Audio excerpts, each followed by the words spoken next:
let's look at a few of the brutally shut down by Best Pony. We'll take a look at, let's see, this has Octavia, Harshwhinny, Pinkie Pie, Cheerilee, Tomba Rock, Celestia, Big Mac as a Feminon, Cadence, Vinyl, and Anon and Feminon. So, you're brutally shut down by Best Pony, Octavia from Further Priest. Let's see what happens. Synopsis goes: professing your feelings is in a moment of fragility. The way your crush responds is the difference between pure joy, mild disappointment, or soul-crushing pain. So we're going to be dealing with the latter.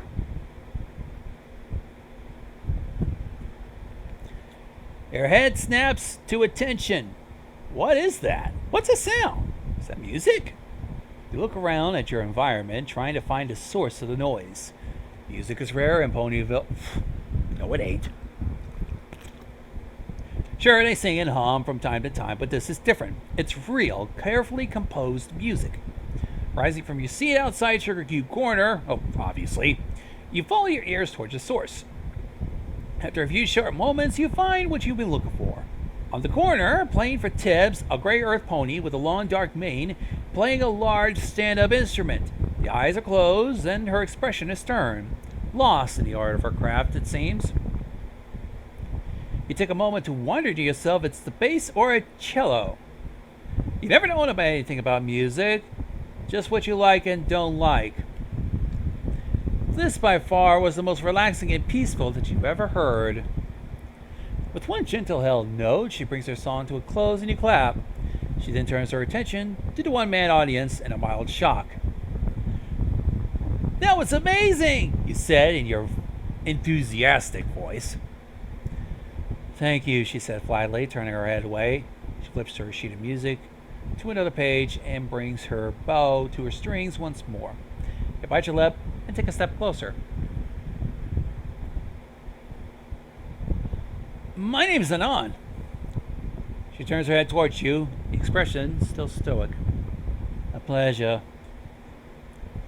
Your opponent continues to play her soul into the instrument. To be fair, you didn't really have anything planned for today, so you found a park bench, sat down, and you watched. To your surprise, the other ponies in town didn't share the same sense of wonder towards the mayor's music. A few listened as they passed by. A few children asked their parents if they could toss a few bits into the mayor's case. But for you, the hours passed like seconds. You're taken on a roller coaster for journey as her music swells in strength or falls to a whisper. The music speeds up and slows down, a flurry of notes, or simple and calm. You've never seen music performed like this before, and you can't help but notice how beautiful her eyes are. There's a slight tickle rise up in your chest, something different about this mare. A passion in her eyes that holds you captive in her song, a grace in her movement that hypnotizes you. And the way she sighs, especially after a particularly melancholy song, a song that grabbed the inside of your chest like a soldier around his sword and forcing you to feel every bittersweet misfortune that the song told. You want to hold her and tell her she didn't have to hurt anymore. Slowly the sun begins to creep lower in the sky and she finishes her song. You clap and rise to your feet.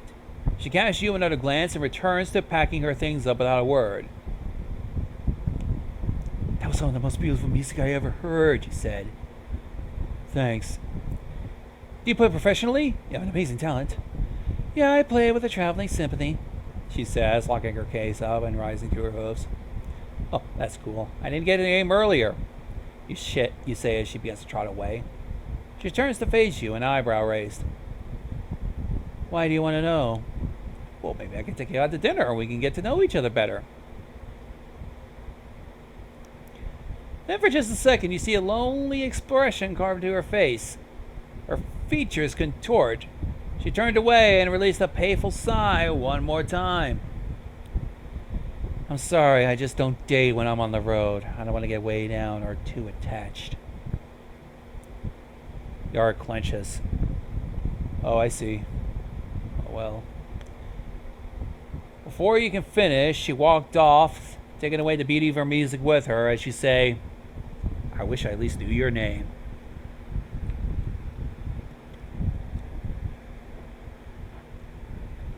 I'm gonna be shut down by Tavi. And that's your heart. I got a bunch of water just to keep myself fucking hydrated. I'm sweating like a pig in here. So, you're being shut down by Best Pony. This time is Harshwhinny in this chapter. Brutally shut down. Let's see what happens. Everything needs to be perfect, Anonymous, she barked for the fifth time. After all the mishaps, after the last Equestrian Games, we simply cannot afford any more mistakes to be made. Yeah, right. I got it, you reply to her. Doing your best to keep your temper. Work was never easy, but it paid well. Being an assistant really wasn't too bad. You were hired to do paperwork for our Miss Harshwhinny, since she usually overworks herself to fucking death. When you got the job, you certainly didn't expect her to be so abrasive. They certainly weren't joking when they say she is a certified workhorse. However, you can't help wondering if she really likes this all the time. When does it need to be done? You ask, scribbling down the last notes while sitting in her office. I would like for it to be done by tomorrow morning. Your eyes raise up from the paper inside. It's already 5. She looks at you sternly. Yes, and? Well, if you say it one more time, Anonymous, I'll try to find an assistant who can properly structure their sentences. Spit it out!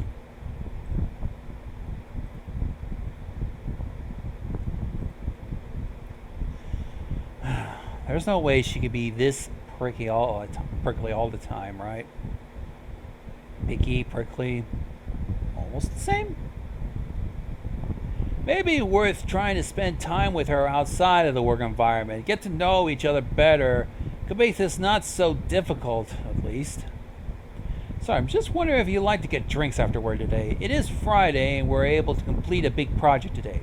Seems like a good fit, so why not take a weekend to relax? Silence across the room as you stare at the mayor, expecting an answer. This flicker of expression starts forming across her features. Shock, flattery, pain. And then her brow just furrowed. She started gritting her teeth, releasing a controlled breath as she shook her head.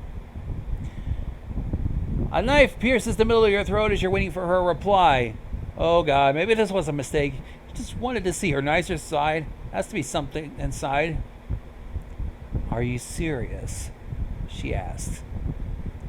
You stand up straight and stuck to your guns. Yes, I want to get to know you better. I want you to leave this room and never speak of this conversation again. You're lucky I'm not firing you on the spot. Your stomach drops as you stare at her. You remain frozen in place as the world just stopped spinning. As you suppose you did see this as a possible option, just you really wanted to believe that it would be different. Didn't you hear me? Leave my office immediately. Yes, Miss Harshwhinny, you mother as you turn and walked out of your boss's office, closing the door behind you. So much for that, but you suppose you can't win them all. At least you tried. Miss Harshwhinny sighed to herself after the door closed and looked down to her desk of papers. She raised a hoof to her forehead and rubbed her temple. These are the sacrifices we make for a strong career, she said. She rose from the desk, moving to the window to watch the human walk out of the building, hands shoved into his pockets. She forced herself to put on a weak smile in case someone was walking on the street to casually glance up at the window. Plus, she said to herself, you'll be happier with some other mayor. Here's being shut down by Best Pony, Cheerilee. These little fillies and colts scuttle away from school as they head off to enjoy their weekends. Sitting on a park bench outside, you patiently wait for your moment to arrive. The moment to ask Cheerilee out on a date. You chatted with her a few times before, and she seemed to be extremely nice. Been pretty lonely around town, and you figured why not?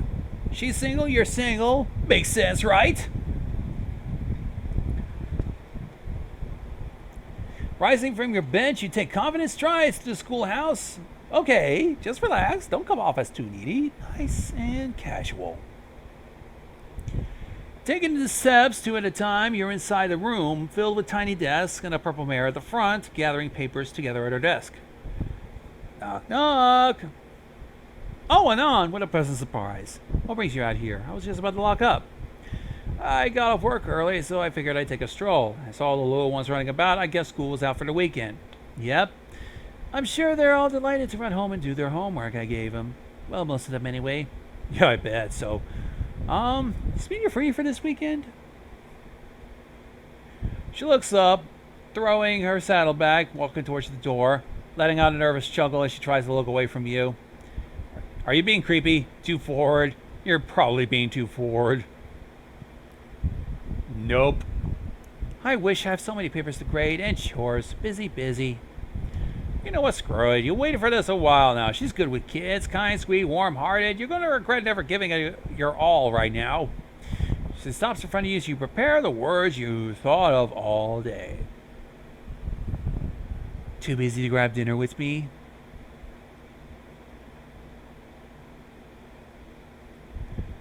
She blushes and looks away. Now it's just a waiting game. No more nights asking yourself if this could ever be. Now it's going to be a definitive answer.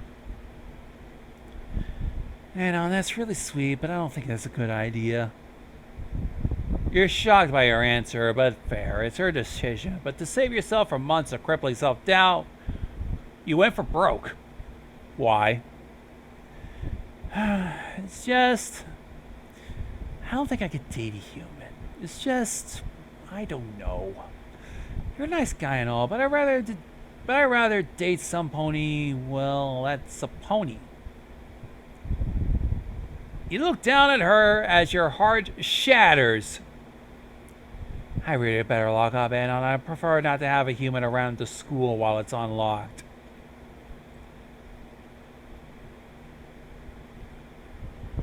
Fucking hell!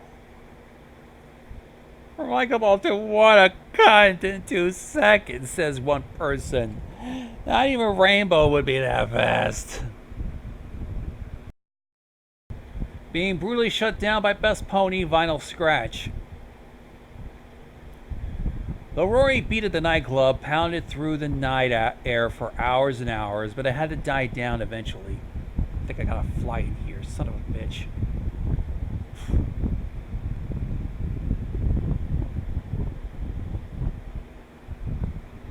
Great, they're probably attracted by the lights.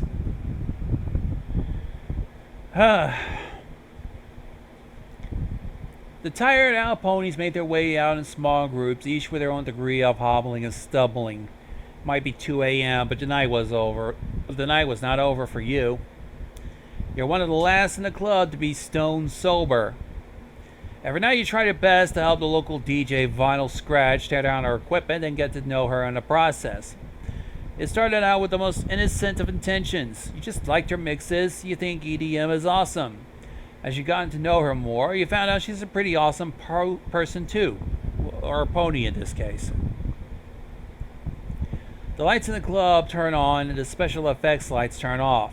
She gathers her records into a carrying case. Like every other weekend, you approach her with a wide smile and resting your arms on one of the massive amplifiers.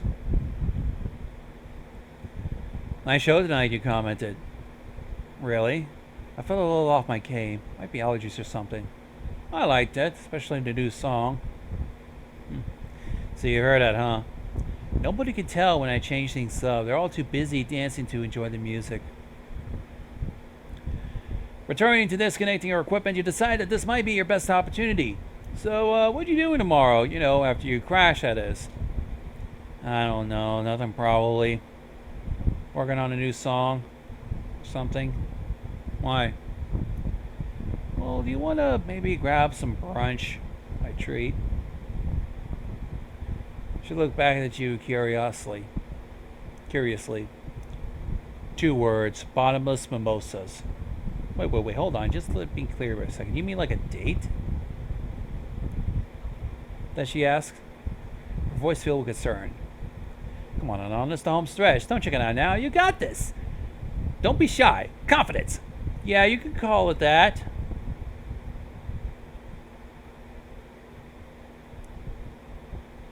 She sighs and turns back to her equipment and back at you. I was worried about that. Dude, I like you. You're cool. Seriously, you got an appreciation for music, and I like that. I wouldn't mind hanging out. It'd be fun. I think we'd be good friends. Shit, none of that sounded good. Well, you suppose you already know what's coming. She looks you in the eye and opens her mouth. I don't know how to say it gently, but I like mares. Sorry, bro. You stand completely still, feeling as if the soul left your body and it flew out of the roof of the club. Oh, well, now don't I feel silly? Yeah. Awkward silence fills that gap between you two, and you take a step back. I'm just gonna... Alright, I get it. Sorry. You return on the spot and leave the club as a stallion passes by you. Well, hey, sexy, you can hear him call out as he moves towards your lesbian friend. Well, hell there, handsome, ready? The words echo through your ears and churn your stomach as if you drank lye.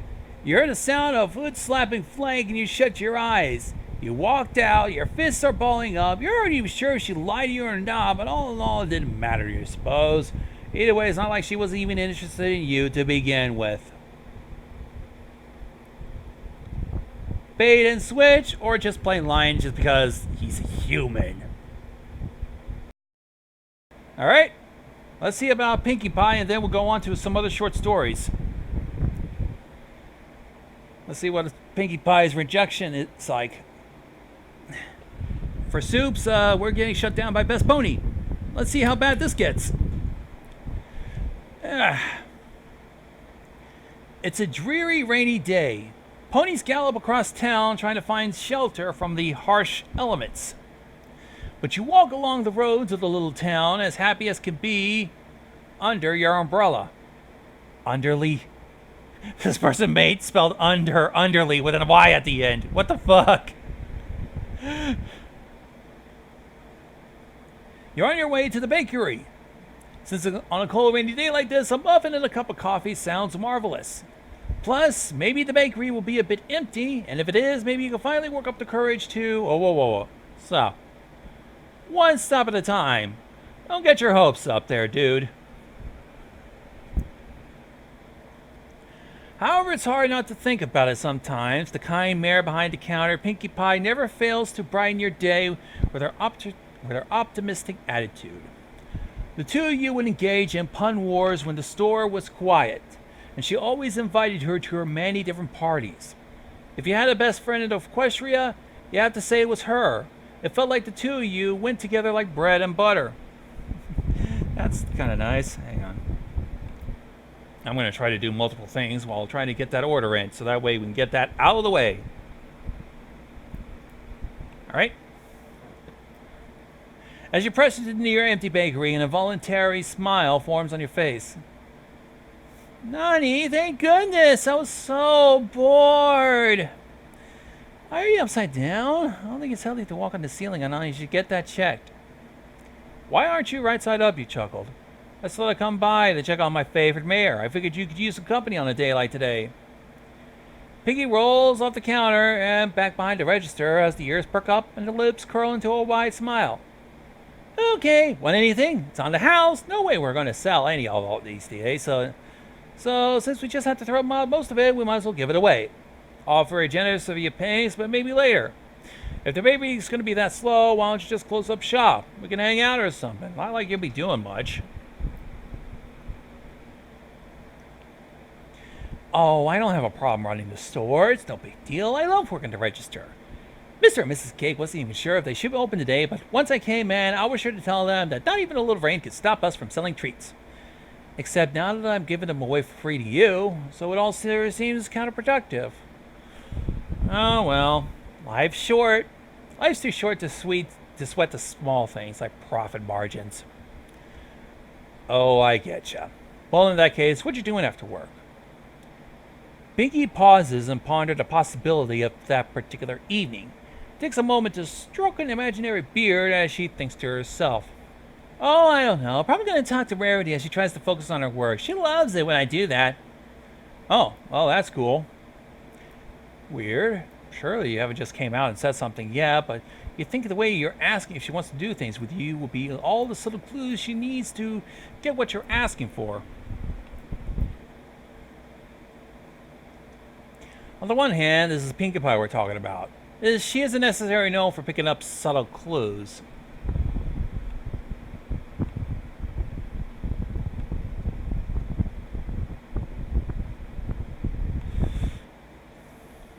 Why? She asked, picking up on your disappointment. You turned back to her, scratching the back of your head nervously. Well, it's now or never. Well, I was wondering if you want to grab dinner tonight. She gasps and smiles. Dinner with my bestest bestie? Of course. Oh, it'd be so fun. We can make it a big group outing, and we should invite Twilight and Rarity, but Rainbow will like it too. Well, I mean like a date.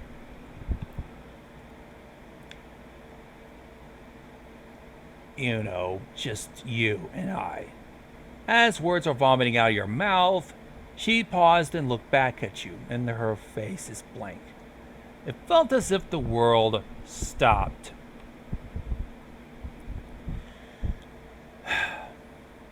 Pinkie is not reacting. Did you say something wrong? Did you spit on her face? Why is she not saying anything? It's just closer and closer. Slowly a smile creeped onto Pinkie's face. You felt your spirits lift. Her smile is showing teeth, and you stand up straighter, feeling a swell of confidence within you. A snicker escapes her lips. You did it! You managed to date! But the laugh evolves into uproarious laughter, and you felt as if you were stuck in the back with a baseball bat. Why is she even laughing? Oh, good one, Anon. You're always the best at deadpan humor. Ooh, a chill flows through you. You feel the need to sit down to collapse. Your legs feel as if they turn to jelly as you turn on the spot to hold yourself together. Wait, you were serious, Anon? Forget it, you say. You went to the front door, out into the rain, not using your umbrella.